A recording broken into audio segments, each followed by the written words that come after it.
आइए मित्रों, हमारे YouTube चैनल स्वाध्याय में आपका हार्दिक स्वागत, अभिनंदन। आज हम आपके लिए लेकर आए हैं सबसे बड़ा पुण्यात्मा इस शीर्षक से एक उपयोगी कहानी। अगर आपने हमारे चैनल को लाइक और सब्सक्राइब नहीं किया है तो आपसे निवेदन है, कृपया चैनल को लाइक और सब्सक्राइब अवश्य करें। काशी प्राचीन समय से प्रसिद्ध है, संस्कृत विद्या का वह पुराना केंद्र है। उसे भगवान विश्वनाथ की नगरी या विश्वनाथपुरी भी कहा जाता है। विश्वनाथ जी का वहां बहुत प्राचीन मंदिर है। एक दिन विश्वनाथ जी के पुजारी ने स्वप्न देखा कि भगवान विश्वनाथ उससे मंदिर में विद्वानों तथा धर्मात्मा लोगों की सभा बुलाने को कह रहे हैं। पुजारी ने दूसरे दिन सवेरे ही सारे नगर में इसकी घोषणा करवा दी। काशी के सभी विद्वान, साधु और दूसरे पुण्यात्मा दानी लोग भी गंगा जी में स्नान करके मंदिर में आए। सबने विश्वनाथ जी को जल चढ़ाया, प्रदक्षिणा की और सभा मंडप में तथा बाहर खड़े हो गए। उस दिन मंदिर में बहुत भीड़ थी। सबके आ जाने पर पुजारी ने सबसे अपना स्वप्न बताया। सब लोग हर हर महादेव की ध्वनि करके शंकर जी की प्रार्थना करने लगे। जब भगवान की आरती हो गई, घड़ी घंटे के शब्द बंद हो गए और सब लोग प्रार्थना कर चुके, तब सबने देखा कि मंदिर में अचानक खूब प्रकाश हो गया है। भगवान विश्वनाथ की मूर्ति के पास एक सोने का पत्र पड़ा था, जिस पर बड़े बड़े रत्न जड़े हुए थे। उन रत्नों की चमक से ही मंदिर में प्रकाश हो रहा था। पुजारी ने वह रत्न जटित स्वर्ण पत्र उठा लिया। उस पर हीरों के अक्षरों में लिखा था, सबसे बड़े दयालु और पुण्यात्मा के लिए यह विश्वनाथ जी का उपहार है।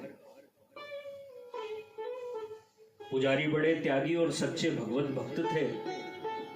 उन्होंने वह पत्र उठाकर सबको दिखाया। वे बोले, प्रत्येक सोमवार को यहाँ विद्वानों की सभा होगी। जो सबसे बड़ा पुण्यात्मा और दयालु अपने को सिद्ध कर देगा, उसे यह स्वर्ण पत्र दिया जाएगा। देश में चारों ओर यह समाचार फैल गया। दूर दूर से तपस्वी, त्यागी, व्रत करने वाले, दान करने वाले लोग काशी आने लगे। एक ब्राह्मण ने कई महीने लगातार चांद्रायण व्रत किया था। वे उस स्वर्ण पत्र को लेने आए, लेकिन जब स्वर्ण पत्र उन्हें दिया गया, उनके हाथ में जाते ही वह मिट्टी का हो गया। उसकी ज्योति नष्ट हो गई। लज्जित होकर उन्होंने स्वर्ण पत्र लौटा दिया। पुजारी के हाथ में जाते ही वह फिर सोने का हो गया और उसके रत्न चमकने लगे। एक बाबूजी ने बहुत से विद्यालय बनवाए थे, कई स्थानों पर सेवा आश्रम चलाते थे। दान करते करते उन्होंने अपना लगभग सारा धन खर्च कर दिया था। बहुत सी संस्थाओं को वे सदा दान देते थे। अखबारों में उनका नाम छपता था। वे भी स्वर्ण पत्र लेने आए, किंतु उनके हाथों में जाकर भी वह मिट्टी का हो गया। पुजारी ने उनसे कहा, आप पद, मान या यश के लोभ से दान करते जान पड़ते हैं। नाम की इच्छा से होने वाला दान सच्चा दान नहीं है। इसी प्रकार बहुत से लोग आए, किंतु कोई भी स्वर्ण पत्र पा नहीं सका। सबके हाथों में पहुंचकर वह मिट्टी का हो जाता था। कई महीने बीत गए। बहुत से लोग स्वर्ण पत्र पाने के लोभ से भगवान विश्वनाथ के मंदिर के पास ही दान पुण्य करने लगे, लेकिन स्वर्ण पत्र उन्हें भी मिला नहीं। एक दिन एक बूढ़ा किसान भगवान विश्वनाथ के दर्शन करने आया। वह देहाती किसान था। उसके कपड़े मैले और फटे थे। वह केवल विश्वनाथ जी का दर्शन करने आया था। उसके पास कपड़े में बंधा थोड़ा सत्तू और एक फटा कंबल था।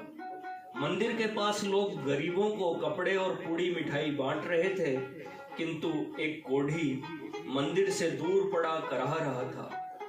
उससे उठा नहीं जाता था। उसके सारे शरीर में घाव थे। वह भूखा था, किंतु उसकी ओर कोई देखता तक नहीं था। बूढ़े किसान को कोढ़ी पर दया आ गई। उसने अपना सत्तू उसे खाने को दे दिया और अपना कंबल उसे उड़ा दिया वहां से वह मंदिर में दर्शन करने आया। मंदिर के पुजारी ने अब नियम बना लिया था कि सोमवार को जितने यात्री दर्शन करने आते थे सबके हाथ में एक बार वह स्वर्ण पत्र रखते थे। बूढ़ा किसान जब विश्वनाथ जी का दर्शन करके मंदिर से निकला, पुजारी ने स्वर्ण पत्र उसके हाथ में रख दिया। उसके हाथ में आते ही स्वर्ण पत्र में जड़े रत्न दुगुने प्रकाश से चमकने लगे। सब लोग बूढ़े की प्रशंसा करने लगे। पुजारी ने कहा, यह स्वर्ण पत्र तुम्हें विश्वनाथ जी ने दिया है, जो निर्लोभ हैं, जो दीनों पर दया करता है, जो बिना किसी स्वार्थ के दान करता है और दुखियों की सेवा करता है, वही सबसे बड़ा पुण्यात्मा है। मित्रों, यह थी सबसे बड़ा पुण्यात्मा इस शीर्षक से प्रेरणादायक ज्ञानवर्धक छोटी सी कहानी। अगर आपको हमारा चैनल पसंद आए तो इसे लाइक और सब्सक्राइब अवश्य करें। धन्यवाद।